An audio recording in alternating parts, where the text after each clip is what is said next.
আমি ব্যক্তিগতভাবে এখানে এসেছি আমার একটা বিষয় নিয়ে। আমাকে বেশ কিছুদিন ধরে বিভিন্ন মহল থেকে হুমকি দেওয়া হচ্ছে, আমার প্রাণের উপর হুমকি এসেছে। এবং গতকাল রাতে আমি যখন আমার কাজ শেষ করে, আপনারা জানেন যে আমি একজন কর্মঠ মানুষ, আমার কাজ করতে হয় প্রতিদিন। আমি কাজ থেকে যখন রাতে ফেরত যাচ্ছিলাম আমার DOHS এর বাসায়, আমাকে একটি মোটরসাইকেল চালক আমাকে ছায়ার মতো ফলো করে। এবং আমি যখন ক্যান্টনমেন্ট গেট দিয়ে ঢুকে যাই, সেই মোটরসাইকেল আরোহী আমাকে কিন্তু ফলো করতে থাকে। একটা পর্যায়ে আমি দেখি তার শার্টের মধ্যে লাল নীল লাইট জ্বালানো এবং সে আমাকে ইশারা করছে থামার জন্য। তো আমি বুঝতে পারছিলাম না যে এটা কে, কারণ সাধারণত ক্যান্টনমেন্টের ভিতরে তো এমপিরা থামায়। তো আমি থামিয়েছি কারণ তার লাল নীল লাইট দেখেছিলাম। থামাবার পর তাকে আমি অনেকবার জিজ্ঞেস করলাম যে আপনি কে, আপনার পরিচয় কি, আমাকে কেন থামতে বলছেন। উনি বারবার আমাকে বলছেন যে আমাদের লোক আসবে, আপনার থামতে হবে। তো আমি আবারও বললাম যে কেন, আপনার পরিচয় কি এবং কারা আসবে। তো এক পর্যায়ে আমি তাদের জিজ্ঞেস করলাম আপনি কি আমাকে চিনতে পেরেছেন। উনি বলল হ্যাঁ আপনাকে চিনতে পেরেছি, আপনি সোহেল তাজ। তখন আমি আরও পাজলড হয়ে গেলাম যে সে তো আমাকে চেনে।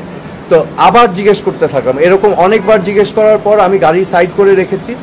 তাকে ফোনে বলতে শুনলাম যে হ্যাঁ উনি জাহাঙ্গীর গেট দিয়ে ঢুকে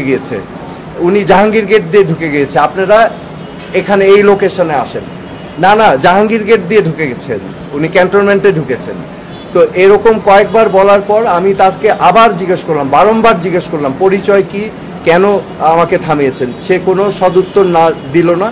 কিছুক্ষণ পর আবার সে ফোনে কথা বলে তারপর আস্তে করে মোটরসাইকেল নিয়ে আমাকে বললে আপনি চলে যেতে পারেন, বলে উনি চলে গেল। সো আমার কাছে যেটা প্রতীয়মান হয়েছে বা আমি যেটা উপলব্ধি করতে পেরেছি, সে যেই ব্যক্তির সাথে কথা বলছিল তারা অন্য স্থানে অবস্থান নিয়েছিল। তো তারা ভেবেছিল আমি হয়তো মহাখালী দিয়ে যাব, এবং আমি যেহেতু ক্যান্টনমেন্ট দিয়ে এসেছি, সে বারবার বলার চেষ্টা করছিল যে আমি ক্যান্টনমেন্ট জাহাঙ্গীর গেট দিয়ে ঢুকেছি। সো এটা আমি মনে করছি, আমার অনুমান যে এখানে একটা দুরভিসন্ধি ছিল, এখানে একটা দুর্ঘটনা বা অঘটন ঘটাবার পরিকল্পনা ছিল। সো আমি আজকে এই বিষয়গুলো নিয়ে মাননীয় স্বরাষ্ট্র উপদেষ্টার কাছে অবহিত করতে এসেছি। এবং আমি মনে করি যে বাংলাদেশের সকল নাগরিকের ব্যক্তি নিরাপত্তার অধিকার আছে, এবং আমি তাকে বলেছি যে আইন শৃঙ্খলা পরিস্থিতি অবশ্যই যেন অতি দ্রুত উন্নতি করেন, এবং উনি আশ্বাস দিয়েছেন যে উনি দেখছেন এবং সার্বিকভাবে ওনার মনোযোগী হয়েছেন। এবং আমার যে বিষয়টা দেখেন, আমি একজন সাধারণ নাগরিক বর্তমানে, কিন্তু আমার একটা পরিচয় আছে। তো এই পরিচয়ের কারণে অনেক মহল থেকে কিন্তু অনেক কিছু করারই হয়তো প্রয়াস থাকতে পারে। তো সেই জন্য আমি তাকে বলেছিলাম এবং অবহিত করতে আমি এসেছি।